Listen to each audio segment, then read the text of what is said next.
अतर काज़मी साहब, आसमा साहिबा जो बात कर रही हैं और उसके अंदर मैं ज़रा थोड़ी सी एडिशन करके मेरा ये सवाल है कि आर्टिकल 63 एक मकसद ये था कि जो भी सियासी जमात का सरबराह है, वोटिंग का पैटर्न उसके हाथ में होना चाहिए, वो इंस्ट्रक्शंस दे और वो डिसाइड करे कि जनाब उसकी पार्टी किधर वोट करेगी। मिसाल के तौर पे ज़्यादातर हमारे जो पार्टियों के सरबराह हैं वो कौमी असम्बली में होते हैं, वो सूबाई असम्बलियों में नहीं होते, लेकिन कौमी असम्बली में बैठते हुए कम अज़ कम वो ये फैसला तो कर सके कि सूबाई असम्बली में अगर उसकी पार्टी के लोगों ने वोट डालना है तो किस तरफ डालना है, कैसे डालना है। अगर मिसाल के तौर पर एक पार्टी के 3 या 4 लोग एक सूबाई असम्बली के अंदर हैं और वो बैठ के ये फैसला कर लें कि जनाब हमने तो फलां जगह वोट डालना है, भाड़ में गया पार्टी का सरबराह, वो जो मर्जी डीले करता रहे, किसी से कोलिशन करे ना करे, हमें कोई फर्क नहीं पड़ता।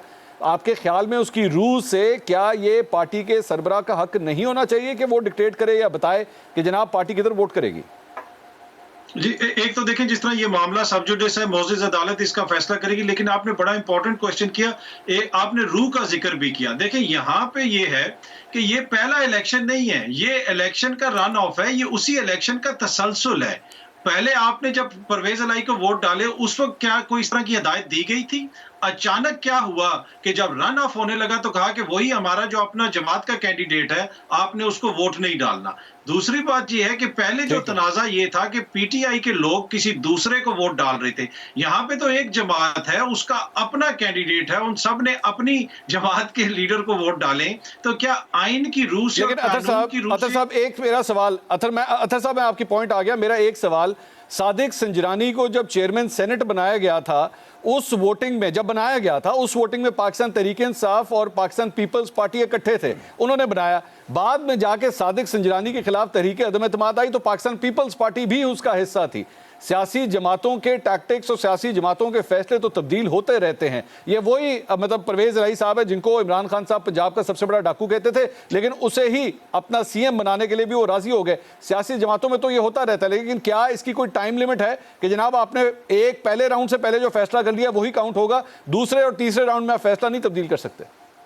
देखिए, ये इलेक्शन के दरमियान में एक फैसला हुआ है ना, देखिए उसी इलेक्शन का तसलसल है। बाकी आपकी बात बिल्कुल दुरुस्त है कि सियासी जमातों के फैसले चेंज होते रहते हैं। बीबी की जो कातिल लीग थी, जिसके ऊपर बीबी के शहादत का इल्जाम लगाते थे, जरदारी साहब ने जाके उन्हीं के घुटने पकड़ लिए, तो ये तो हम पूरी कौम ने देखा, तो वो तो चीजें चेंज होती रहती हैं। उससे कतई नजर अब अदालत ने ये फैसला करना है कि ये उसी इलेक्शन का तसलसल था, उसके बीच में अचानक क्या हुआ कि राय उन्होंने तब्दील कर दी। और दूसरी बात, आइन का जो कानून और स्पिरिट है वो बड़ा इंपॉर्टेंट है। क्या जो स्पिरिट है वो ये बता रहा है कि यहाँ पे एक जमात अपने ही बंदे को वोट नहीं डाल सकती जो उनका अपना कैंडिडेट है?